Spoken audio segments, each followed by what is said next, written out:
কদম্বগাছি প্রাথমিক স্বাস্থ্য কেন্দ্রে নিম্নমানের ওষুধ দেওয়ার অভিযোগ। কদম্বগাছি প্রাথমিক স্বাস্থ্য কেন্দ্রে নিম্নমানের ওষুধ দেওয়ার অভিযোগ। কাউন্টার থেকে ওষুধ দিল, মানে ড্যাম ওষুধ দিল। তা আমি বললাম তো এটা তো ড্যাম ওষুধ। তা বললো না 2025 সাল পর্যন্ত এর মেয়াদ আছে। তাহলে 2025 সাল পর্যন্ত মেয়াদ আছে, এটা তো ওষুধটা ড্যাম। তাহলে আপনি আমরা আজ আছি কাল থাকবো না, আমরা তো পার্মানেন্ট নই। আপনি ম্যাডামের সঙ্গে কথা বলুন। প্রাথমিক স্বাস্থ্য কেন্দ্রে চিকিৎসা করতে আসা রোগীদের অভিযোগ, ডাক্তার দেখানোর পরে যে ওষুধ দেওয়া হচ্ছে তা একেবারে গুঁড়ো অবস্থায় রয়েছে বলে অভিযোগ।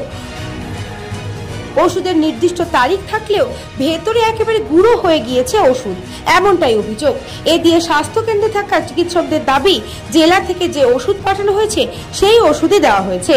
ব্লক স্বাস্থ্য আধিকারিক জানিয়েছেন বিষয়টি তাদের জানা ছিল না, তবে প্যাকেট হয়ে যেভাবে ওষুধ আসে সেভাবেই রোগীকে দেওয়া হয়। জেলার সাথে কথা বলে বিষয়টি দেখা হবে কি হয়েছে। প্যানফর্টি যে ট্যাবলেটগুলো ওগুলো একটু গুঁড়ি গুঁড়ি হয়ে যাচ্ছে, কিন্তু এক্সপায়ারি ডেট কিন্তু 25 সাল অবধি রয়েছে। স্ট্রিপের পর আপনিও দেখুন আছে। এবার ফার্দার কিসের জন্য আছে সেটা তো আমি বলতে পারবো না। আমার হায়ার অথরিটি আছে বিএমএস স্যার, সেখানে যান, না হলে সাইডে ডিআরএস আছে যেখান থেকে আমরা মেডিসিনটা সাপ্লাই দেয় আমাদের, ওখানে গিয়ে কথা বলুন। এর থেকে বেশি আমি আর কিছু বলতে পারবো না। ব্যুরো রিপোর্ট, নিউজ বঙ্গ টাইম।